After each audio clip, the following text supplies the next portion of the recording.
तो वहीं दूसरी ओर फिल्म तेरे इश्क में का ट्रेलर आज वाराणसी के आईपी विजय मॉल के ऑडी 3 में लॉन्च हुआ। ट्रेलर लॉन्च के मौके पर फिल्म के डायरेक्टर आनंद एल राय, फिल्म के हीरो धनुष और फिल्म की हीरोइन कृति सेनन ने अपनी प्रतिक्रियाएं दी। आज वाराणसी के आईपी विजया मॉल में फिल्म तेरे इश्क में का ट्रेलर लॉन्च हुआ।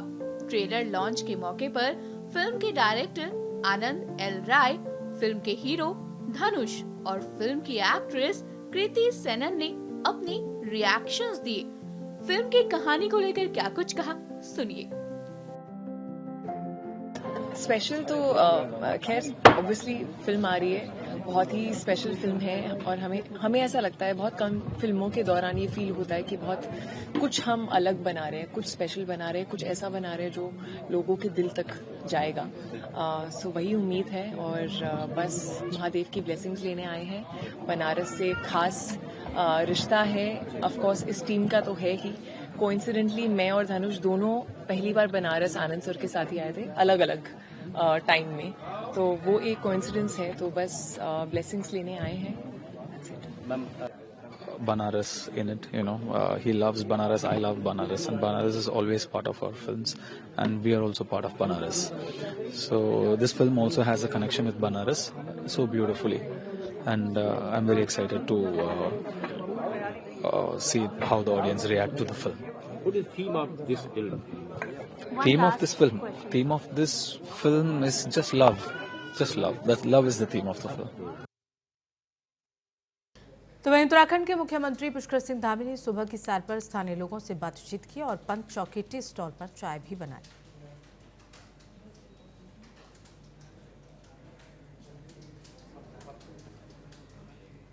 तमिलनाडु के थूथुकुडी में लगातार भारी बारिश से जनजीवन प्रभावित है। हालात सुधारने के लिए प्रभावित क्षेत्रों में जल निकासी कार्य शुरू किए गए हैं, जिनका निरीक्षण मंत्री गीता जीवन ने किया।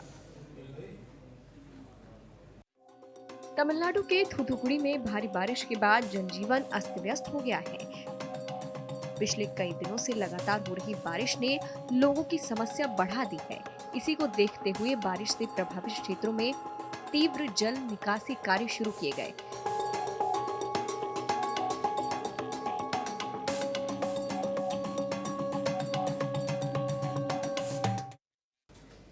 अगली खबर का रुख करेंगे, जहां अजमेर में अतिरिक्त पुलिस अधीक्षक हिमांशु जागीर ने कहा कि डिडवाना कुचामन क्षेत्र में संदिग्ध लोगों की सूचना मिलने पर रेलवे स्टेशन और बस स्टैंड पर सघन जांच की गई। डॉग स्क्वाड ने ट्रेन भी चेक की, लेकिन कोई संदिग्ध वस्तु नहीं मिली।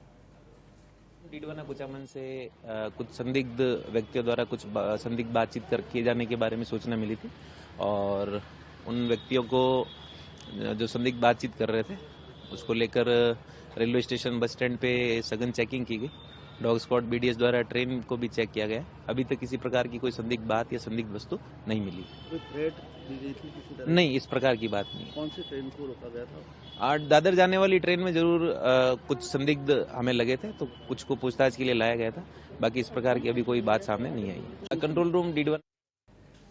तो वहीं फारबिसगंज के दीनदयाल चौक स्थित होम एजेंसी से 20 नवंबर को 8,21,000 रुपए की लूटकांड मामले को पुलिस ने सुलझा लिया है। पुलिस ने दावा किया है कि अब तक 2 लाइनर और 1 मुख्य अपराधी बाबुल कुमार को गिरफ्तार किया गया, जिनके पास से 80,000 रुपए बरामद किए गए हैं। विशेष टीम ने तकनीकी सर्विलांस, सीसीटीवी और गुप्त सूचना के आधार पर खुलासा किया और अन्य बदमाशों की गिरफ्तारी के लिए छापेमारी जारी है। जीवराज पार्क के पास में जो दुकानदार के साथ जो दुकान में जो लूट की घटनाएं हुई थी, उस घटना में आप लोगों को विदित होगा कि इसके पहले एक नरेश मंडल को गिरफ्तार कर जेल भेजा गया था, जो कि लाइनर की भूमिका निभा रहे थे। अग्रतर अनुसंधान में और क्लियर हुआ कि इसमें एक मोटरसाइकिल में 2 लाइनर की भूमिका निभा रहे थे, जिसमें एक नरेश मंडल को गिरफ्तार किया गया। दूसरा जो लाइनर थे हमारे धर्मेंद्र कुमार भागकोलिया के, उसकी भी गिरफ्तारी की गई।